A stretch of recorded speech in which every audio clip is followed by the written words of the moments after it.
I'm Andy Gilmore, and at 36, I've been hitched to Claire, my high school girlfriend, for 16 years now. April, our teenage daughter, is 14 years old. I'm a pretty solid guy, 6 feet tall and around 200 pounds. Most of that's muscle, though, comes with the territory when you've been an electrician for nearly 2 decades. Classroom learning wasn't really my thing, but I excel at practical tasks. Once I finished high school, I started training as an electrician.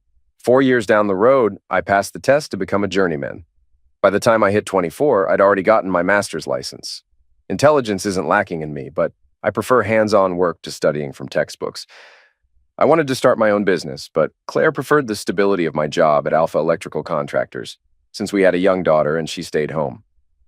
My job provided a comfortable life. Our house and cars were paid off. We took vacations and never stressed over bills. I thought we were happy. Tom, my best friend since third grade, became a successful businessman after earning a degree from Stanford and an MBA. He makes more money, but is single, and frequently comes over for dinner and often talks about how envious he is of my family, reminding me that while money can buy many things, it can't buy love. I always agreed. I loved Claire, and April was my world. We were close, and I even taught her a bit about electrical work, though I hoped for more for her future. In August, my world collapsed. I returned home from a job and saw Tom's car in the driveway, which wasn't unusual since he often came over for dinner. Normally, when I arrived, my daughter April would greet me at the door, but this time she wasn't there. Curious, I asked Claire where she was, and she mentioned she was at her friend Danielle's house. Both Claire and Tom had odd expressions signaling something was off. When Claire said, "We need to talk," my heart sank. I had just come from a hot outdoor job and needed a shower, so I asked for a moment to clean up. In the shower, I thought about what might be going on. Could Claire be pregnant? We hadn't talked about more kids, but it had been a few weeks since we were intimate, and the timing seemed possible. That could explain her concern, though I would have embraced the idea of another child. But why was Tom involved? Maybe she confided in him first to gauge how I might react. I began to wonder if someone was seriously ill. I had no family left. My father had died in a car crash when I was 11, and my mother passed away 10 years later. Their divorce, caused by my mother's infidelity and my father's inability to cope with it, had shaped much of my childhood. Maybe the issue was with Claire's parents or her sister Liz. I even considered it could be Claire or Tom, but I figured I would have known sooner if that were the case. With nothing else to go on, I went downstairs to face whatever this was. When I joined them in the living room, I didn't pick up on the fact that Claire and Tom were sitting together on the couch while I sat alone on the love seat. Claire started by saying how much she appreciated me, but it quickly turned into a confession. She and Tom had fallen in love, and she wanted a divorce. It felt like a cinder block had hit my chest. I was speechless, struggling to comprehend what she was saying. Claire continued, hoping we could handle things smoothly for April's sake, keeping her life as undisturbed as possible. When I finally found my voice, I asked if she had slept with him. She gave me a wry smile, and her answer was a knife in my back. Of course I have, Andy. I was still reeling, trying to process everything. We had been together for over 20 years, more than half our lives. I had always believed we were happy, with nothing in our relationship that couldn't be worked out. Now, I was left grasping for answers, wondering where it had all gone wrong. Tom's attempt to interrupt was what finally got my voice back. "Andy, look! No!" I shouted, surprising even myself. "You're never to speak to me again, you backstabbing son of a witch. Let me make this clear, Tom. If you say another word to me, I will kill you, and I'd happily spend the rest of my life in prison for it. Nod if you get that." He nodded. Tom was just a suit, not very strong, and he knew I could break him in half if I wanted to. "There's no need to act like this," Claire jumped in. "Let's try to keep things civil, please, Andy." "It is necessary for me to act this way, and I'm being as civil as I can. I'm the one who's being betrayed and stomped on, so screw you and your ideas about how I should react." I spat at her. "And I'm taking custody of my little girl, not you." "Andy, I get that you're upset, but I'm not giving up custody of April," Claire said. "We can figure out a fair visitation schedule so you can spend plenty of time with her, but she's staying with us so her life can be as normal as possible. You work long hours, and I'll still be at home." "Forget that." I was really nailing it with my words. "You don't understand a damn thing. She's my kid too. I haven't spent the last 18 years busting my arse to support my family just to become a part-time dad because the hoe I married decided to trade up for someone with a bigger bank account. I guess that's why none of the other women ever worked out. He apparently had his eyes on you." This isn't about money, Andy, she shot back. The truth is, we never should have gotten married. I thought I loved you, but we were just kids. I married you because we'd been together so long and everyone expected it. I tried to be a good wife, but as I grew older, I realized there was more for me out there. And I found it with Tom. We didn't mean for this to happen. He was just always around and we clicked. Honestly, we're surprised you never noticed how well we got along. That's when I saw they were holding hands. I noticed, I said. I just had faith in my wife and best friend, even if that faith was clearly misplaced. It never crossed my mind that two of the three people who meant the most to me would stab me in the back. You've already done enough to me. If you try to fight me on custody, the gloves come off. Got it? Then I guess the gloves are off, Claire replied. I'm sorry you think it has to be this way. It could have been handled a lot easier. Whatever. I'm sorry for making your complete betrayal harder than you want it to be, you witch. You two need to get the hell out of here. I'm not leaving the house I worked my arse off to pay for just because you think I'm not good enough anymore. I'm sure Mr. Moneybags can put you up in his bachelor pad. Fine, Claire said. I've already got a lot of stuff at his place anyway. That stung. I'll just grab a few more things and then we'll go. For what it's worth, Andy, I'm sorry. They were already out of earshot when I muttered. Nothing you say means anything, obviously. I sat silently on the couch while they packed in the bedroom for about 30 minutes. Tom left with a suitcase, and Claire followed, pausing briefly before leaving without saying a word. When April got home, I explained what happened, avoiding any harsh words about her mother or Uncle Tom. I believed in my bond with April, and was confident she would choose to stay with me. At 14, she had a significant say in custody decisions, and I trusted her love for me. I hired a lawyer, determined to fight hard, though he warned the laws weren't in my favor. Alimony seemed likely until Claire married Tom, and child support depended on where April chose to live. I felt sure I wouldn't have to pay. At the hearing, 3 weeks later, Claire waived alimony, since Tom earned more and they planned to marry. I avoided looking at her during the proceedings. The judge spent an hour with April, who emerged in tears. I thought she felt guilty about choosing me. The judge granted the divorce, finalizing it in 120 days. Claire waived alimony and claims to our savings, which I kept. However, custody was awarded to Claire, allowing April to stay in the same school and environment. I was stunned. April had chosen Claire over me. I had misjudged everything, believing my family truly cared about me. It felt like a repeat of my past, being used and discarded. Now, they had a better option in Tom. The judge's words about equity, child support, and visitation blurred into background noise. I couldn't focus on anything but the betrayal I felt from the only three people that mattered to me. My attorney tried to reassure me, but it was just noise. I drifted into the hallway in a daze, vaguely aware of April hugging me and whispering, "Daddy." But I couldn't respond. The betrayal from Claire, Tom, and even April felt complete. I had no one left. Claire approached with a look of pity, promising I'd still see April, insisting this was for the best. Tom wisely stayed away. "I guess you won and I lost," I said. "I'll be out of here by the end of the week." Thinking I meant leaving the house, she replied, "There's no rush, Andy. Take your time. We can stay in the condo as long as we need to. I really hope we can get through this and learn to get along. You still mean a lot to me." I turned to face her, my voice now laced with anger. "Don't give me your crap. If I meant anything to you, this wouldn't have happened. Like I said, I'll be gone by the end of the week. Take your daughter and leave me alone." "She's our daughter, Andy," Claire said. "She'll see you next weekend." I growled. "No, she made her choice. She chose you. Goodbye, Claire." I walked out without looking back. Claire. Tom listed his condo after the hearing, expecting a quick sale. Most of his things were packed, ready to move into the house Andy and I shared once Andy left. Our goal was to keep April's life stable since Tom's condo was in a different school district. Tom and I hadn't planned for this. We fell in love despite trying to resist. Hurting Andy wasn't the plan, but our feelings were too strong. Our first intimate moment happened when Andy had an overnight job, confirming we were meant to be together. In the following weeks, we met twice more before telling Andy. My feelings for Tom deepened. During those 2 weeks, it was hard to turn down Andy's advances, but I was now loyal to Tom. We knew Andy would be hurt, but we hoped he'd recover. We didn't expect how it all unfolded. Andy only communicated through his lawyer. He was supposed to pick up April at 4 p.m., but by 4:30 there was no sign of him. His phone was disconnected, and I couldn't reach his lawyer. Worried, I took April to the house. When we arrived, the house looked abandoned.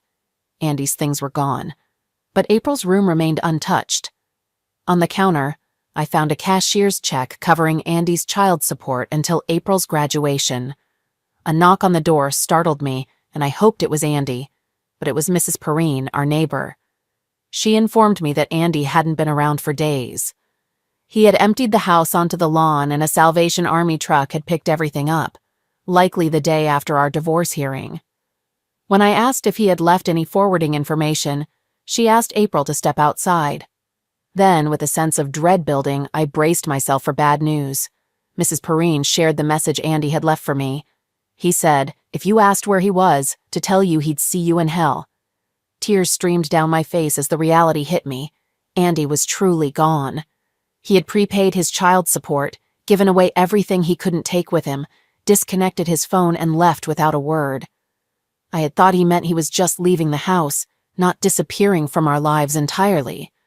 When he referred to April as your daughter, I assumed it was said in anger, not a final severing of ties. After Mrs. Perrine left, April came back inside and saw my tears. I had no choice but to tell her the truth. Andy had left. She reacted with anger, blaming me for driving him away by being unfaithful and breaking up our family. She collapsed into tears, and I pulled her into my arms, apologizing, though I knew there was no easy way to make things right. We sat on the floor, crying together for what felt like hours but was only about 10 minutes. Eventually, we drove back to Tom's condo in silence. April shut herself in her room, crying again. Tom asked what had happened, and I explained everything. Andy had donated everything, cut off his phone, left the child support check, and told our neighbor that he would see us in hell. I confessed my fear that Andy might do something drastic. Leaning into Tom, I struggled to comprehend the enormity of what had just happened. Tom said, I never would have believed he'd react like this. He's always been the one that could handle the crisis. When we were being stupid and shattering beer bottles outside that school one night and the cops showed up, we all scattered, but there was no way we'd all get away. He calmly put himself in harm's way to let the rest of us escape. We asked him why the next day, and he said there was no other way out of it. They needed to catch someone. Once they did, he figured they'd stop looking for anyone else. And he said he was the most logical choice since he was the one with the record. He gave himself up for us. It was perfectly logical to him. I knew he'd be hurt by this, but was sure he'd understand that it made sense and we'd somehow move on. There's nothing we can do now until he turns up. Andy. Being an electrician meant I could find work anywhere, even while staying off the radar. I had canceled all my credit cards, paid cash for everything, and moved 3 states away before they realized the house was empty. I found a local contractor who paid me in cash, offering a lower rate than I deserved, but I didn't mind since I didn't need much money and just wanted to keep busy. The contractor asked if I was on the run. I explained I wasn't, just avoiding being found. He seemed to understand, mentioning his own ex-wife, which made me smile. I slept in my car using a nearby truck stop to shower and shave. Although I could afford a room, I avoided anything that required my name. They probably weren't searching for me, especially since they had the child support, but I wasn't taking chances. With colder weather approaching, I found a room for rent. The owner, an elderly woman named Miss Ruth, was willing to do things informally. She didn't need the money, but wanted company and help fixing up her mobile home. In exchange for staying off the record and working on repairs, I'd stay there a few nights a week. It seemed like a fair deal, so I agreed. Claire. The divorce was finalized in mid-January, and April's 15th birthday followed about a week later. She held on to the hope that her father would reach out, but the day passed without any contact. That night, I was devastated to hear her crying into her pillow. I went into the bedroom I now shared with Tom, a space that used to belong to Andy and me. Tom was reading, as usual. I couldn't believe that Andy had completely cut off contact with April, seemingly giving up on her just because she chose to live with us. Tom admitted he was surprised too, and suggested that we had underestimated how much the situation had hurt him. However, he reminded me that we couldn't let this overshadow our lives together. We needed to move forward, and possibly help April process her feelings through counseling. I agreed, realizing that with Andy gone, we would need to support her in coming to terms with his absence. Andy, I had been living with Miss Ruth for nearly 3 years, sticking to a routine of going to work and coming home. Most nights I stayed in with her, having no interest in going out or meeting women. It was January, and I had quietly marked my 40th birthday 2 months earlier. Despite trying to forget my past, thoughts of it would creep in. My ex-wife was about to turn 40 as well, and her 3-year anniversary with Tom, whom she married 2 months after our divorce, was coming up. I had seen their wedding announcement online and gotten drunk that day. I also knew my former daughter was turning 18 this month and would graduate high school in June. Brief thoughts about her college plans surfaced, but I quickly pushed them away. All I wanted was a drink to block out memories of those who had betrayed me. Claire. April had been driving since she was 16, so when she turned 18 and saw the new car we had given her in the driveway, we felt good about letting her take some friends to the mall for the day. We had come to terms with the fact that we no longer expected anything from her father on her birthday, but we still held on to a glimmer of hope. Yet once again the day went by without anything showing up. April. Graduation day. As I sat among the 347 students in my high school class, I shed a few quiet tears for what my life could have been. My parents should still be married, sitting together to watch me walk across the stage, something we had talked about for years. It felt selfish, but I couldn't help how I felt. Mom seemed happy now, having moved on with Tom, and they clearly loved each other, probably more than she ever loved Dad. Still, I couldn't shake the feeling that none of this should have happened. I scanned the crowd and spotted Mom and Tom, who waved when our eyes met. Not far from them, I saw Danielle's parents, who had supported me through the divorce and afterward. They had always tried to help me understand the pain Dad likely felt, even though they didn't approve of his choices. I appreciated their presence, even if they were really there for Danielle. As I looked around at other familiar faces, one suddenly stood out. Near the back, a man with long hair and glasses caught my eye. I stood up to get a better look, but just like that, he was gone. Maybe it had only been my imagination. Claire. The next 4 years passed quickly, and without any major events. Despite our attempts, including visits to fertility specialists, Tom and I couldn't conceive a child. I would have loved to give Tom a child, but it wasn't meant to be. Still, we were happy together, even though we regretted some of the fallout from our choices. April was preparing to graduate from UC Berkeley, aiming for a teaching career. She had started dating a young man named Benjamin, and they seemed to be a great match. As often happened during significant moments in April's life, my thoughts drifted to Andy. It had been 7 years since we'd heard anything from him. We had once contacted his attorney, but were told there were no messages from Andy, and even if the lawyer knew where he was, he couldn't tell us. I found some comfort in knowing we hadn't been informed of his death, assuming he was still alive somewhere. I often wondered what his life had become, and if he had managed to move past the hurt I caused him. Andy. Still living off the grid, I rented a room at a boarding house, paying cash without a lease, thanks to Miss Ruth's reference. At 44, I stayed in good shape. Miss Ruth had fallen ill, her family moved her to a care facility, and her mobile home was sold. I kept working for the same company, still paid in cash, with occasional raises. I wasn't exactly happy, but I had found peace. That changed when I walked into Denny's for lunch. I hadn't been there in a few weeks. Gail, a woman in her early 60s, had become someone I confided in. When I arrived, she directed me to a booth instead of the counter.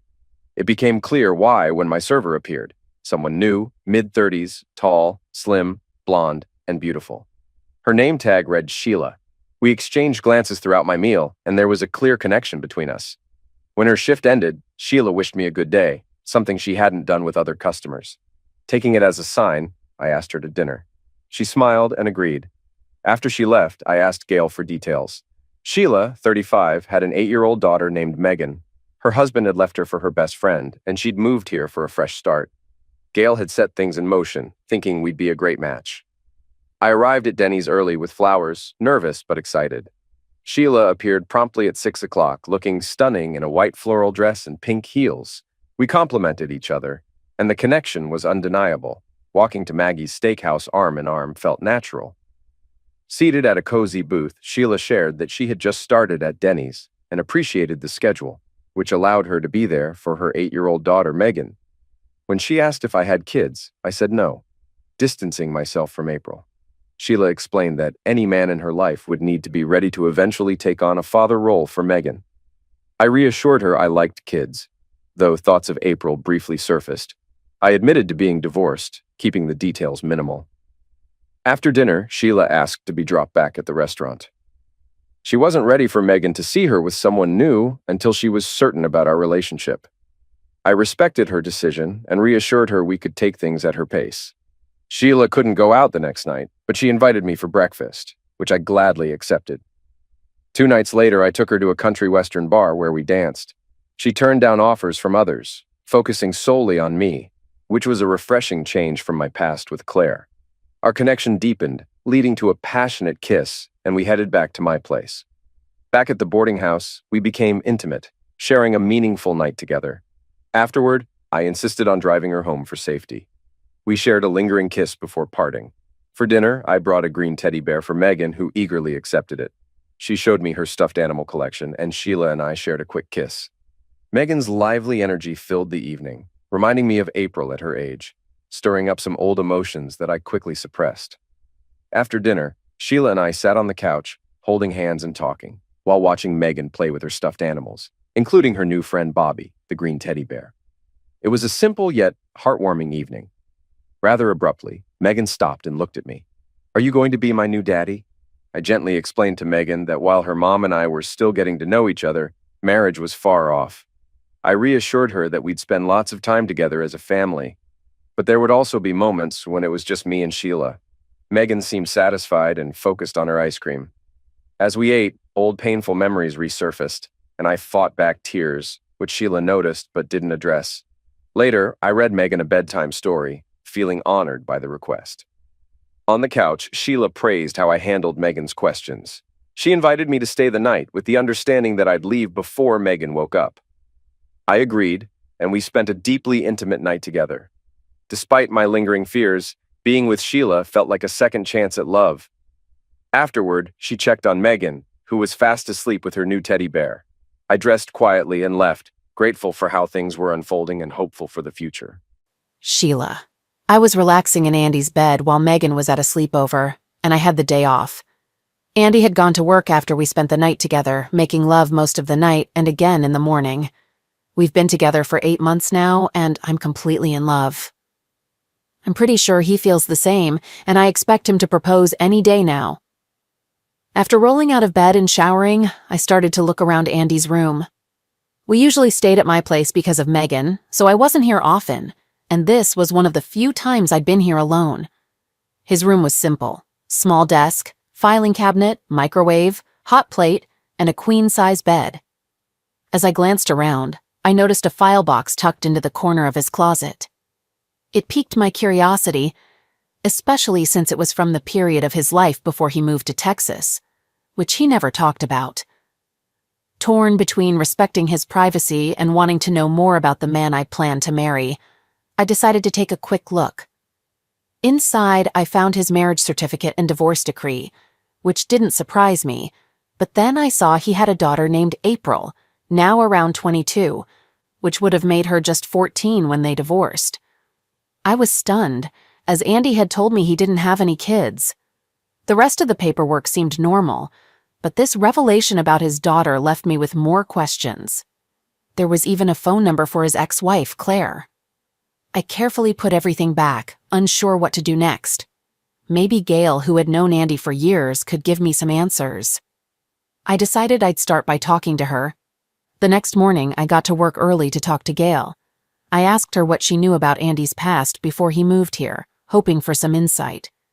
Gail reacted with concern, warning me to leave it alone and trust that Andy was a good man who would take care of me. Despite her advice, I couldn't shake the feeling that I needed answers, especially after discovering that Andy had a daughter he had never mentioned. Throughout the day, I kept thinking about it. When Andy came in for breakfast, I did my best to act normal, but my mind was racing. After my shift ended, I returned to my apartment to think things through. The more I considered it, the more I realized that I needed to understand why Andy had left his daughter behind. especially since I had a daughter of my own, Megan. She adored Andy, and he treated her like his own. But if he could abandon one child, could he do it again? I couldn't risk Megan's heart without knowing the full story. As her mother, her well-being came first, even before my own happiness. Since neither Gail nor Andy would give me any answers, I knew I had only one option left to find out the truth. Claire.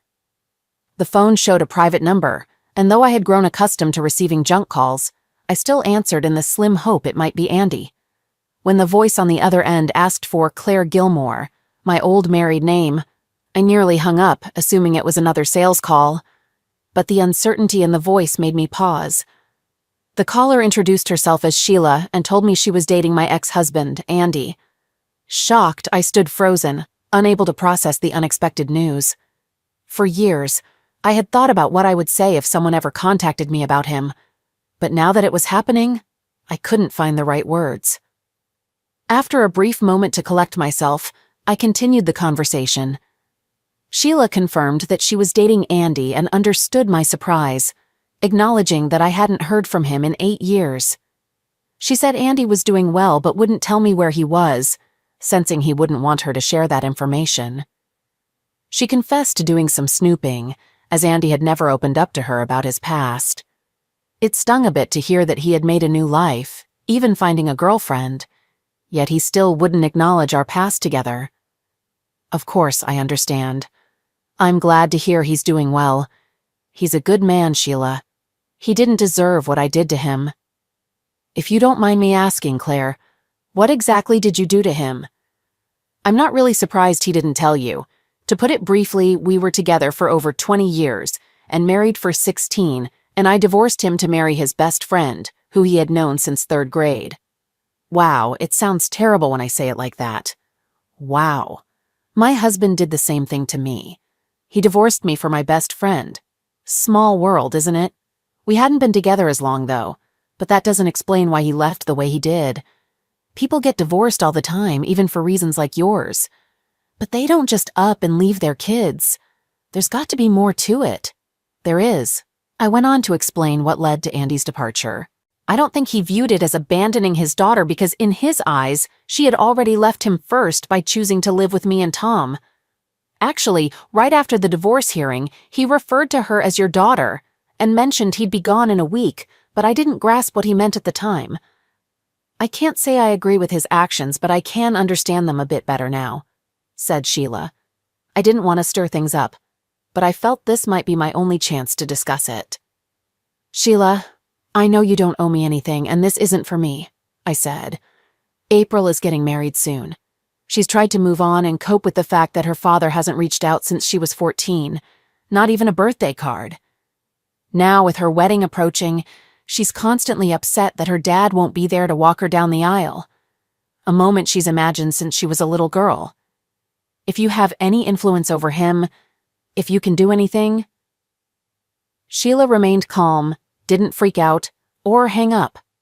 She thoughtfully considered my request and responded sensibly, despite being the one currently in his life and the one who had something to lose. I understand what you're asking, Claire. If I bring this up, he might leave me and just disappear again. He can get a job anywhere and he's not short on money. I wouldn't even know how to start this conversation, much less convince him to come. Of course, I get it. Maybe it's better to let things be. Sheila, thank you so much for this call. Please keep my number. I would really appreciate it if you could update me occasionally on how he's doing. It would be comforting to know that he's moved on with his life. I'll keep your number, Sheila replied. But I can't promise more than that. I hope you understand. I immediately phoned Tom at work to share what had happened.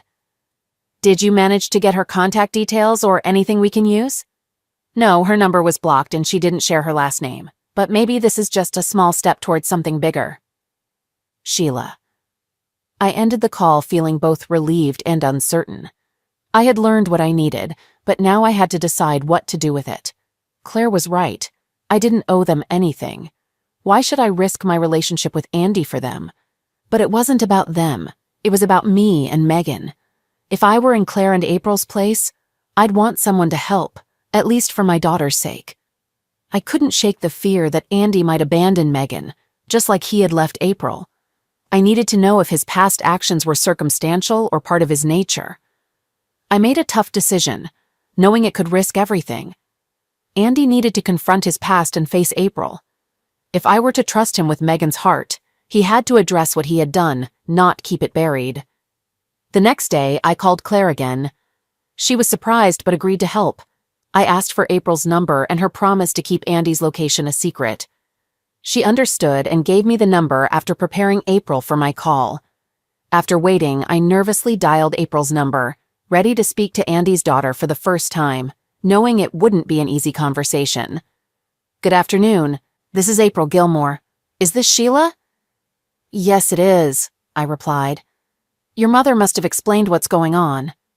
"She did, and she made it clear that anything you tell me about my father should be kept from her. I'm sorry it has to be like this, but I understand. I'm ready to do whatever you need. You'll need to fly into Austin International Airport as soon as you can. I'll pick you up and take you to your dad. You can stay with me while you're here, and we'll just see what unfolds." "Can I ask you something?" April inquired.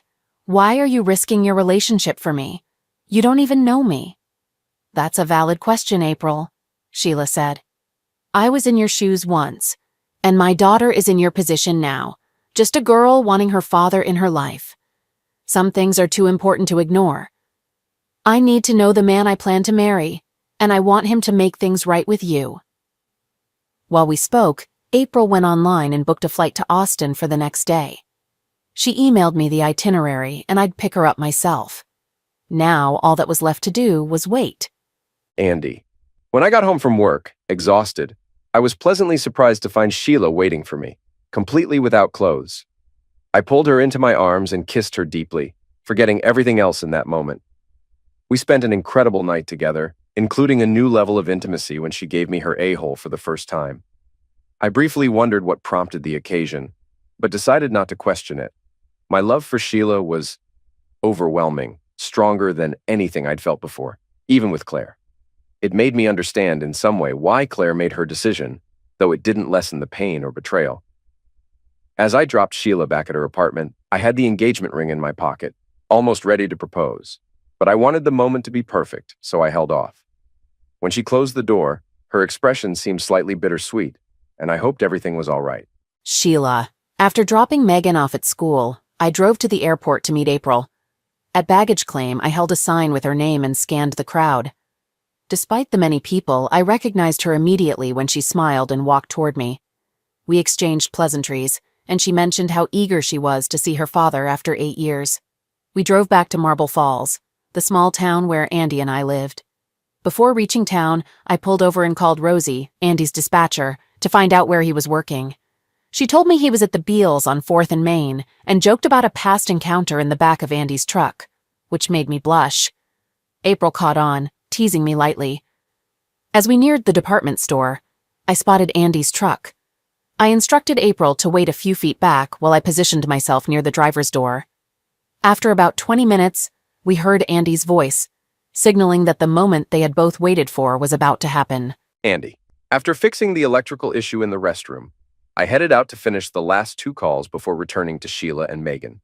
I had been carrying the ring with me, waiting for the right moment to propose, though I knew I might have to create that opportunity soon.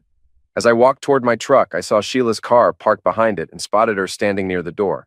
I reached for the ring box in my pocket, thinking this might be the moment, but then I noticed someone else, April. Seeing her instantly brought back a flood of emotions, the pain of betrayal, fear of what her sudden appearance might mean, and anger toward Sheila for orchestrating this meeting. I greeted April with a flat tone, acknowledging her presence, then turned to Sheila, realizing she must have found out about my past, and facilitated this. Trying to avoid the emotions rising inside me, I quickly mentioned that I still had work to do, put my tools in the truck, and prepared to move on with my day. "Daddy, I'm getting married." "Is that right?" I answered. "Congratulations." I paused, unable to squelch the anger that was burning inside me. "Try not to become a cheating hoe like your mother." With that, I climbed into the truck and shut the door. It didn't end there, as April was now at my window, banging on it with both fists. "I saw you. I know you still love me and care about me because I saw you. She was yelling to be heard through the glass, which I then rolled down. "What are you talking about, April? My high school graduation. You were in the back and you were trying not to be noticed. But it was you. That's how I know you still love me. I don't know what it is you think you saw, April, but it sure as hell wasn't me." I fired up the truck and pulled away. Damn it. I knew I should have gotten rid of that stuff, but I was trying to be cautious and hold on to a few things just in case. Now, my old life has come back to haunt me and tear me apart. Clearly, once wasn't enough. I drove for about 10 minutes before pulling over to gather my thoughts. How could Sheila do this to me? I was happy, damn it. After all these years, I finally found love and was content. I should have realized it wouldn't last. Happiness clearly wasn't meant for me, and I won't make that mistake again. I've yet to have anyone enter my life without eventually betraying me. Why would this time be any different? Finally, I pulled back onto the road, heading to my next job. I'd finish my calls today, then call my boss to let him know my past had finally caught up with me, and I'd be moving on. He'd understand. Sheila. April was crying on my shoulder. I was completely stunned by how cold Andy had been. This was his own child, for God's sake. What she did wasn't that terrible. Kids make choices like this all the time, so this was clearly more about him and the pain he was feeling. Andy had always been nothing but loving to Megan and me. This behavior seemed so out of character for him. I helped April into the car and drove to my apartment. "You'll stay with me for now. This was just the first attempt. I'll talk to him again when he gets off work." I was trying to reassure her, even though I wasn't entirely sure myself. Andy. When I returned to the boarding house after 6:30 p.m., I expected to find Sheila and April waiting for me, but they weren't there. It was a relief in a way, making my decision to leave easier. I loved Sheila and Megan deeply, but after what she had done, bringing April back into my life, I felt betrayed. Now that my past had resurfaced, I couldn't trust Sheila anymore. I began packing, knowing I would leave behind everything I had at Sheila's. Ignoring the knock on the door, I continued. But when the door opened, I knew it had to be Sheila. She leaned against the wall, watching silently before confronting me about leaving again. She admitted to speaking with Claire, finding out everything from the past. She said the same thing happened to her, but he left it alone and lived his life. I lashed out, pointing out how our situations weren't the same. Her betrayal wasn't like mine, not after 20 years of marriage, and a daughter choosing to side with those who destroyed me. Frustrated, I let years of buried pain surface, recalling how my mother cheated on my father and then abandoned me. My father took his life, and I was left to endure abuse from my stepfather. The scars on my back were a constant reminder of a childhood filled with neglect and violence. As I walked around the room, I kept thinking, why did Sheila have to dig this up? I was finally happy again. I had her and Megan, and I had worked so hard to leave the past behind. Those people were nothing to me anymore, just shadows of a life I didn't want. I'd been looking forward to the future, and now Sheila had opened up this can of worms again. Why couldn't she just let things be? She had nothing to do with them, and neither did Megan. Weren't we happy? Sheila tried to explain that she had found out about April and felt she needed to understand why I left her behind. I could see it now. She was afraid that if I could walk away from my own daughter, then I could walk out on Megan too. It was obvious in the way she looked at me, and it hit me hard. I felt betrayed again, this time by the one person I thought I could count on now. The realization pissed me off even more. I told Sheila that if she didn't trust me, I would save her the trouble of worrying about it. I'd be gone by morning. I was done with ruining lives. I told her to join the club of people who'd hurt me, and that once I was gone, she could cozy up to my daughter and the rest of the backstabbers. Maybe they'd come up with some new ways to get to me. But I wouldn't be around for them to mess with anymore. I thought I'd made my point, but all I really did was piss her off. And as I stood there, staring at her, I realized I might have just pushed away the one good thing I had left. Sheila. I had reached my limit with Andy's self-pity and bitterness. I loved him deeply, but I couldn't stand by while he destroyed everything we had. He acted like the world was out to get him, but the reality was different. His daughter had dropped everything to come see him because she loved him and wanted him in her life. She wanted him to walk her down the aisle and meet his future grandchildren. Even his ex-wife, who he believed hated him, was simply trying to help their daughter find closure. If Andy wanted to stay trapped in his anger and bitterness, that was his choice. but I wasn't going to stay with someone who couldn't move forward. I admitted that yes, I worried he might walk out on me and Megan, especially after finding out he had done it before, but I was ready to understand, and I could have, if only he had trusted me enough to talk about it. Relationships are built on trust, and I had shared everything about myself with him, even the things I wasn't proud of. I did it because I believed in us, and I wanted him to take care of me, not out of need, but out of love. I threw his key at him in frustration, hitting him square in the chest. He didn't even flinch, which only fueled my anger. I told him he could leave, go back to just existing like he had for 7 years, instead of living like he had with me and Megan for the past 8 months. If that's what he wanted, fine. But I wanted something more, and I had hoped to find it with him. Without looking back, I stormed out, slamming the door behind me, making the whole building shake. As much as I wanted him to chase after me, to beg me to stay, I meant every word. I couldn't live with someone who refused to let go of the past and embrace the love we had right in front of us. Andy. As Sheila slammed the door behind her, it hit me that I had been wrong. In trying to protect myself from the pain of betrayal, I had pushed away those I loved. I didn't want to lose Sheila and Megan, and there was also the chance of reconnecting with April, but I knew I had a lot to fix. I stopped packing and rushed to Sheila's place. Seeing her car there, I knew I had to make things right.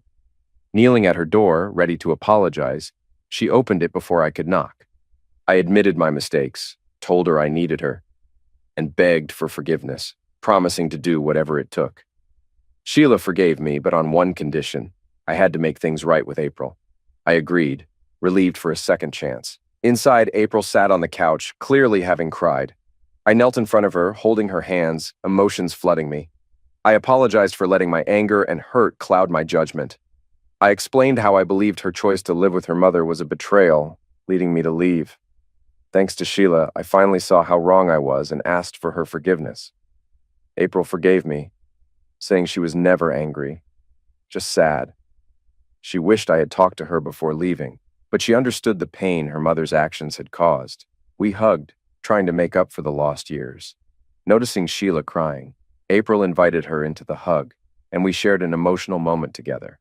After asking where Megan was, Sheila brought her in, and I reminded her of my promise about becoming her new dad.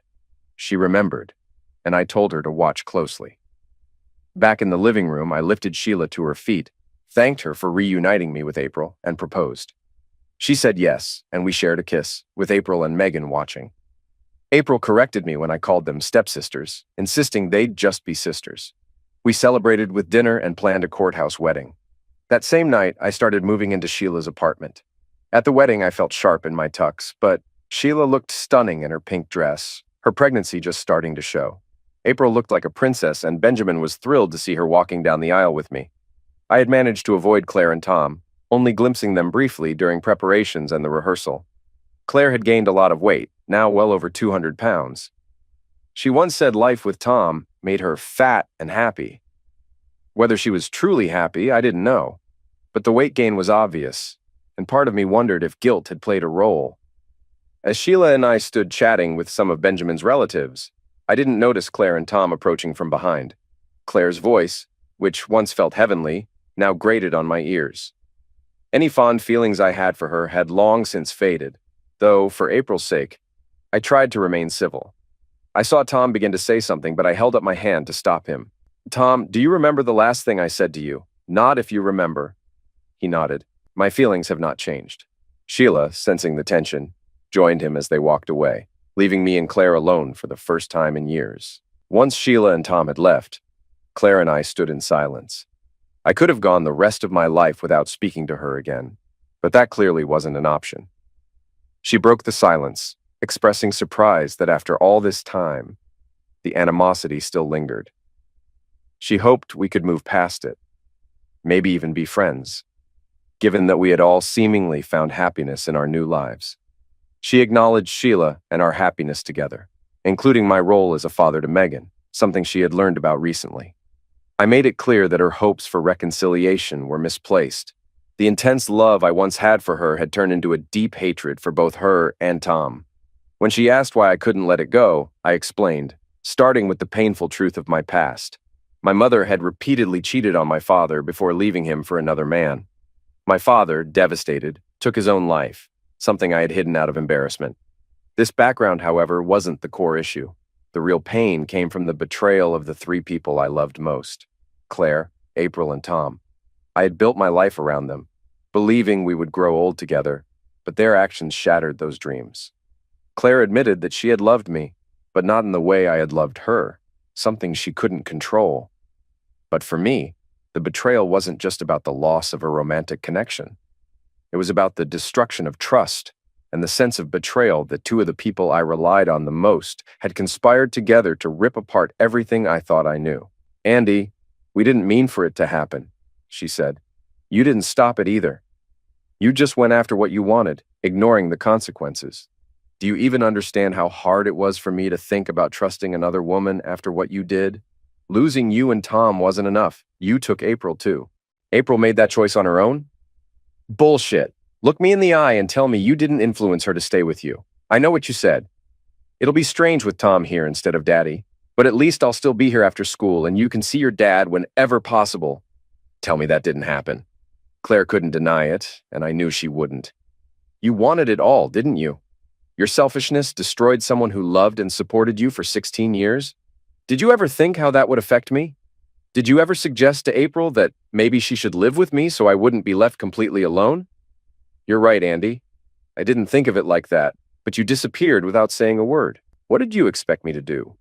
My whole family was gone. I was left alone while my wife and daughter lived with the man who replaced me. Did you think I could stay there and watch my life move on without me, only to see my daughter a few days a month? I had two choices: cut all ties or end my life. And honestly, I was close to choosing the latter. When I told Mrs. Perrine I'd see you in hell, I meant it. I even had the gun. Claire, shocked, said, "God, Andy, I had no idea." "Of course you didn't. You were too busy with your new life to care. You replaced me, convinced April to stay with you, and never once checked on me. After the hearing, I told you I'd be gone in a week. I didn't mean just out of the house, I meant dead. You didn't even ask what I meant. I didn't end myself because I hated you and Tom too much to give you the satisfaction. Andy, I cut her off, saying, "I let my anger cloud my judgment with April. When she chose to live with you, I assumed she had picked your side and wanted Tom as her father, and I overreacted by leaving without a word. That cost me 8 years I can never get back. Thankfully, Sheila pulled me out of that spiral, or who knows how much more I would have lost. Now I know what it's like to have someone who actually cares about me. Do you understand why I still hate you?" "I get it, Andy," she admitted. "I hoped time would heal things, but it hasn't. I'm sorry for how we handled it. Can we at least be civil? Yes, we share a daughter. I'll treat you like any stranger. But make sure Tom never speaks to me again, or you'll be a widow." Over the next 2 years, I gradually bought out my boss as he retired, becoming the largest electrical contractor in Marble Falls and one of the biggest in Central Texas. While I still went on calls occasionally, I mostly ran the business from the office with my wife Sheila and 10-year-old daughter Megan on staff.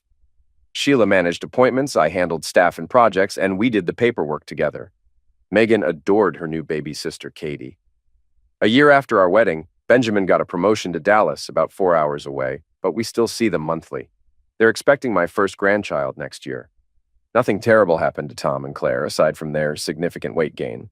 While I don't care to hear about them, April keeps Sheila updated, and Sheila occasionally shares. Sheila doesn't hold a grudge like I do. She even sends them a thank you card on our anniversary, saying their actions brought us together.